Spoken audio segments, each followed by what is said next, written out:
This is one of the most ancient and rarest breeds you've never heard of.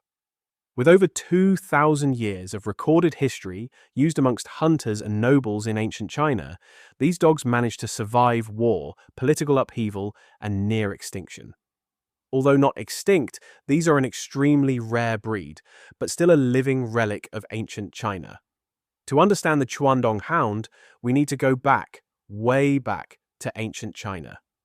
Specifically over 2,000 years ago, where we arrive in the Han Dynasty. We've uncovered ceramic dog statues from tombs during this period, strikingly similar to other practices across the world to pay tribute to their dogs. But here they look very similar to the modern Chuandong Hounds. These weren't decorations in a modern sense, but used as guardians of the dead to symbolize the afterlife and the importance they brought when alive.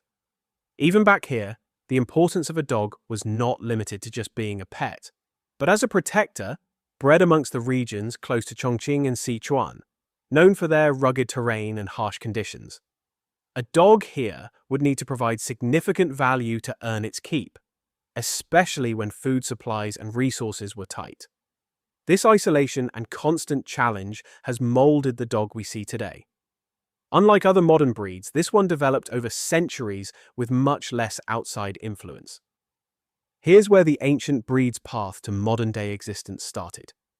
The Chuandong Hound shares ancestry with the Chongqing dog, and both come from a wider group of ancient Chinese dogs known as tugu, or landrace dogs. Over centuries, these dogs diverged into different types based on the workability and challenges which were presented at the time. For example, the Chongqing dog became much more compact, like a smaller mastiff, better suited for guarding. The Chuandong Hound diverted from this into a leaner and quicker animal, designed for hunting game. You can see this clearly in its build. The Chuandong Hound typically stands between 15 and 20 inches tall at the shoulder and weighs somewhere up to 60 pounds roughly. It's muscular without being bulky, with long legs, a strong chest, and a body built for movement rather than sheer power. Its short, coarse coat is low maintenance and suited to the climate, while its distinctive upright bamboo tail and alert expression give it a unique, almost primitive appearance. Everything about this dog says function over form. For most of their history, they were a very capable working dog.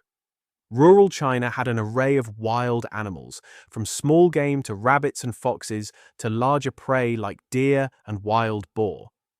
Wild boar hunting is a dangerous task, even with modern technology. They are aggressive and known to kill hunting dogs frequently. Any breed used for this for generations had to be fearless, fast, and tough enough to last.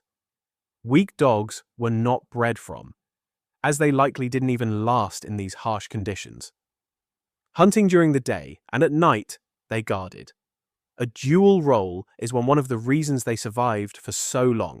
It was essential and versatile enough to adapt to different demands. Think of it like this.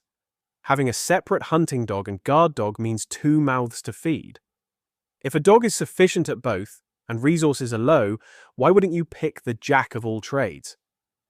Ancient Chinese records indicate that they were not only valued for their work, but carried a level of status. Kept by wealthy families, they were still providing important guardian and companionship skills, meanwhile being kept by poorer farmers in rural areas. This is quite rare in working breeds, balancing between both socioeconomic extremes in society. Living primarily in isolated regions, it evaded the heavy crossbreeding other breeds can fall victim to. Why today it's still described as a primitive breed, a dog that still accurately represents its ancient ancestors in appearance and behavior. Despite this, the breed still suffered a serious threat in the 20th century. China underwent massive changes socially, and in some periods dogs were seen as symbols of wealth and unnecessary luxury.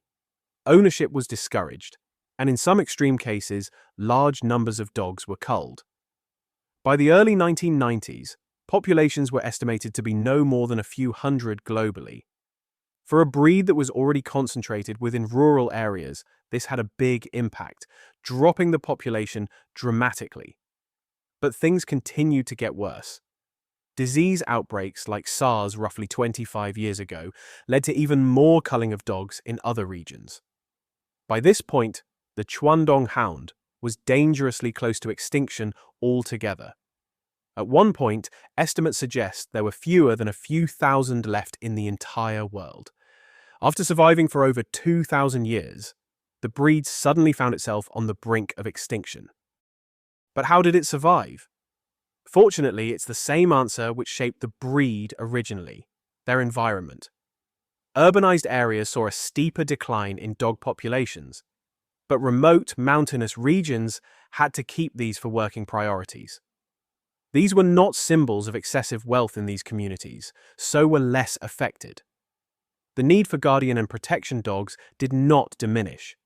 Being a dual-purpose dog, they yet again proved their worth. Because of this alone, the breed never completely disappeared. Held on in small pockets of the country, still untouched by modern breeding practices.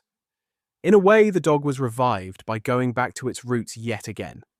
From the 1970s, the attitudes were shifting towards protecting the native Chinese dog breeds. Efforts were made to identify and standardize the remaining population, and breeding programs were established to prevent further decline. Numbers have slowly improved, but still incredibly rare today. Outside of China, it's almost unknown to 99% of dog owners.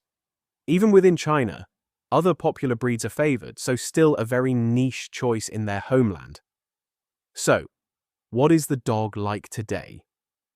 It's certainly not a typical pet as a highly alert, protective, and high-drive breed. This typically means they bond closely to one person or family. At the same time, it's incredibly smart and independent, which could be challenged due to inexperienced owners. This is a dog that was bred to make decisions independently in the field.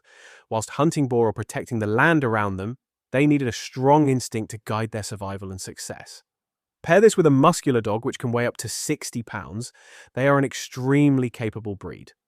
Not overly large and not too small, but incredibly loyal in the right hands.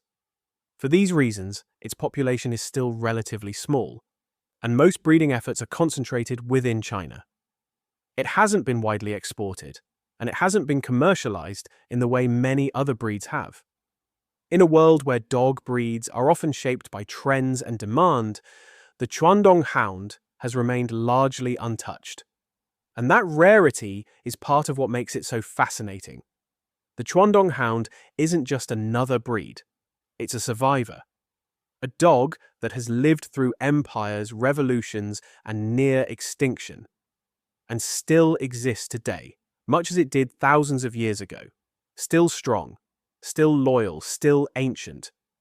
And when you look at it, you're not just seeing a dog, you're looking at a piece of living history. If you enjoyed this video, make sure to like and subscribe and suggest any ideas for future videos on your favorite dogs. See you soon!